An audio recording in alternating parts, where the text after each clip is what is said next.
January 1945. A frozen, snow-packed valley near Bastogne, Belgium.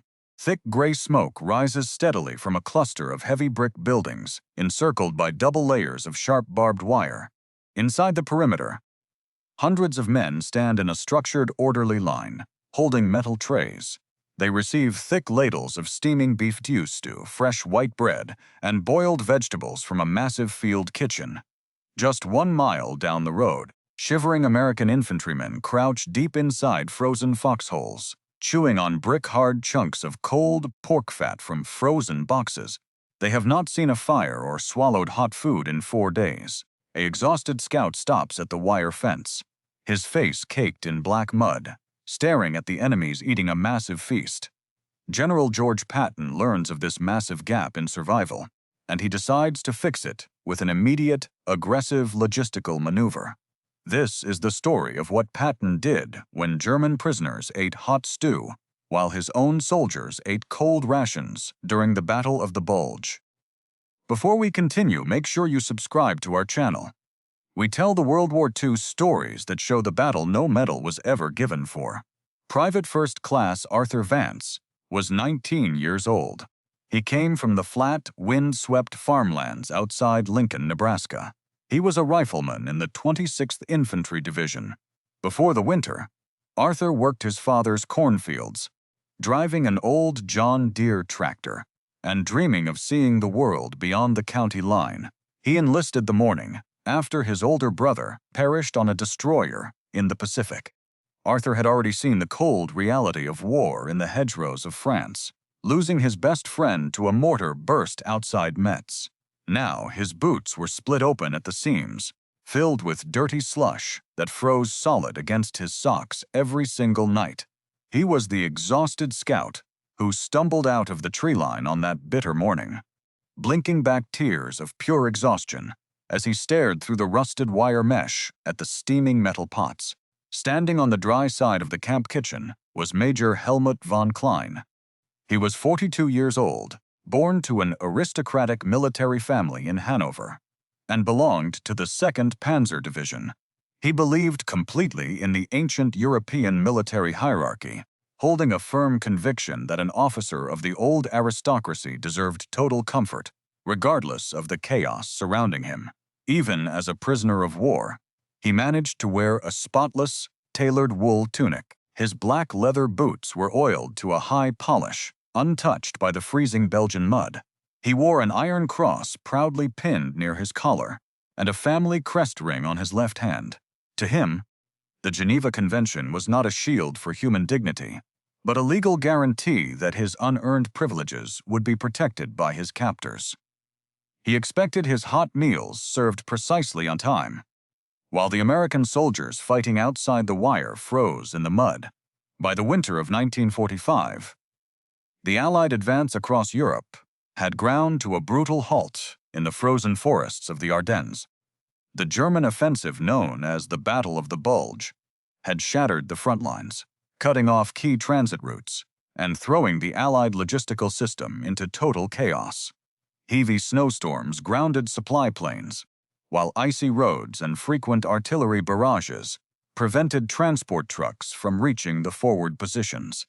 In the confusion, thousands of German prisoners were swept up and corralled into makeshift camps hastily established just behind the shifting front lines.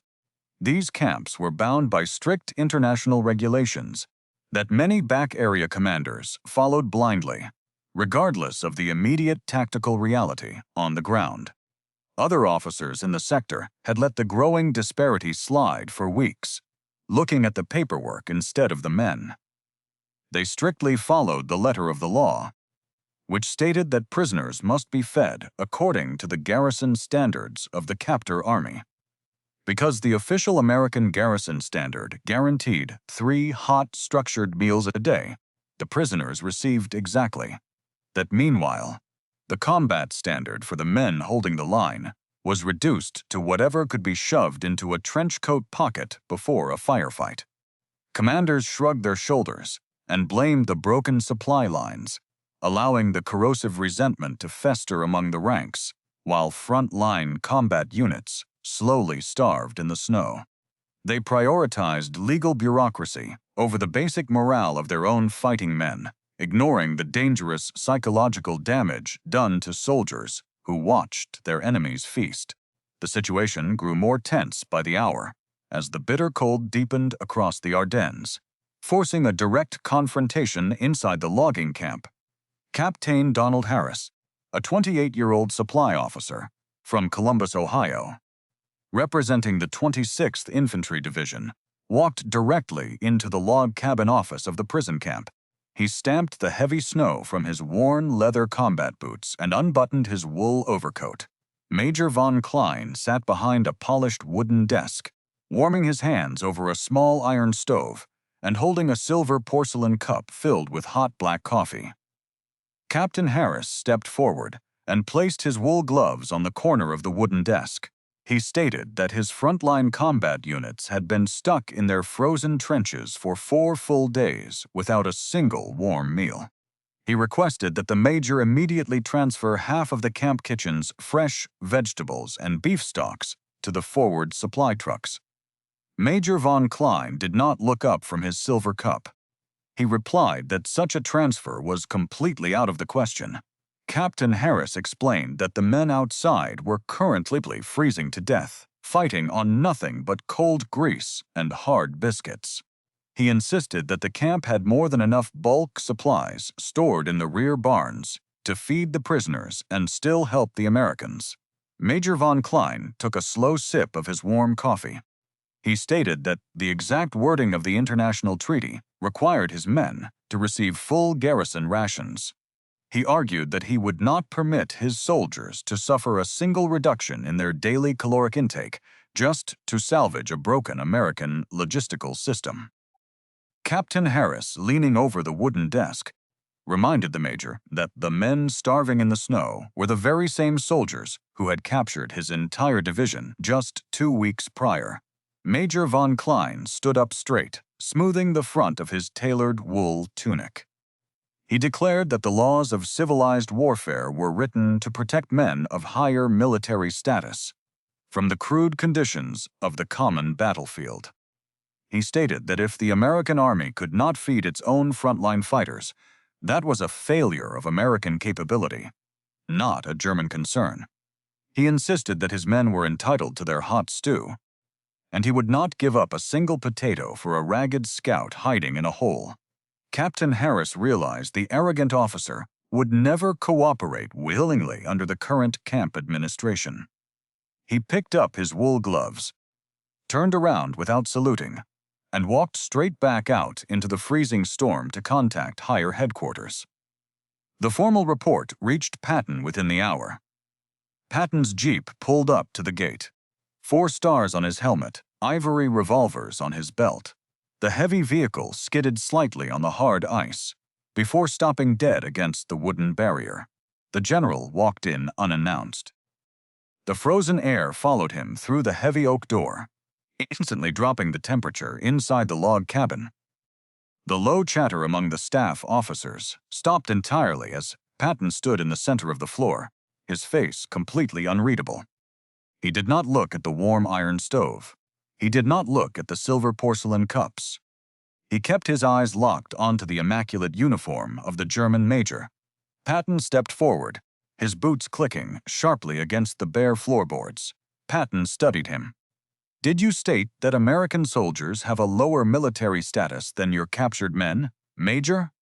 Major von Klein straightened his tailored tunic.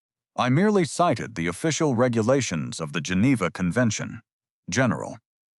"Did you refuse to share the excess bulk food supplies stored in the rear barns with our starving frontline infantry units? The treaty guarantees my men their established garrison rations, and I must protect their standard. Do you believe your captured soldiers deserve hot stew, while the fighters who conquered you eat frozen lard in the mud? The law is clear, General, and it is not my responsibility to manage your broken supply lines." Patton said nothing for a long moment. Then he spoke. His voice was quiet, but it carried to every corner of the room. He told the major that he understood the legal framework perfectly well. He stated that the United States military would never violate a signed international treaty, because Americans do not emulate the lawless behavior of their enemies. The convention was a binding obligation, and the prisoners would indeed be taken care of, according to the exact rules of war. But Patton noted that the major had completely misunderstood the true nature of military hierarchy and survival on a winter battlefield. He stated that no captured officer would ever live in polished luxury while American soldiers suffered a mile away. He explained that if the regulations demanded a garrison standard for prisoners, then the American combat standard would immediately rise to match it. He told the German commander that his unearned privileges were officially finished. Patton delivered his final ultimatum. He stated that the camp kitchens would begin running 24 hours a day to feed every soldier in the sector. He gave the major a single binary choice. He could either personally supervise the loading of hot food containers into the supply trucks or face an immediate change in his own living conditions. He told the major he had 10 seconds to decide his path. The German officer remained entirely silent, his jaw tightly clenched, as the general turned to his quartermaster to execute the field order. The general's order went into effect before the snow could cover his tire tracks. American military police officers and combat engineers marched directly into the central courtyard of the stockade, carrying heavy tools and iron chains.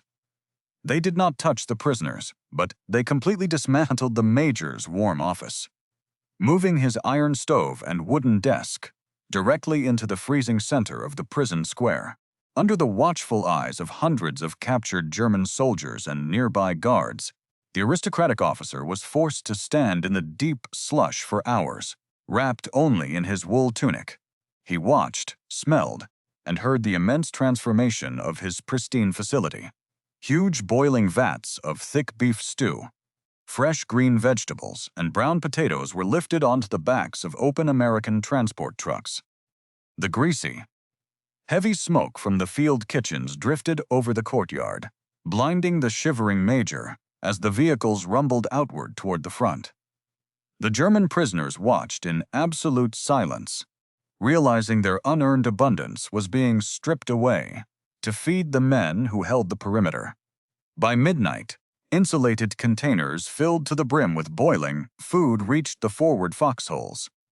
Transforming the freezing lines, Arthur Vance survived the freezing forests of the Ardennes and returned home to Lincoln, Nebraska.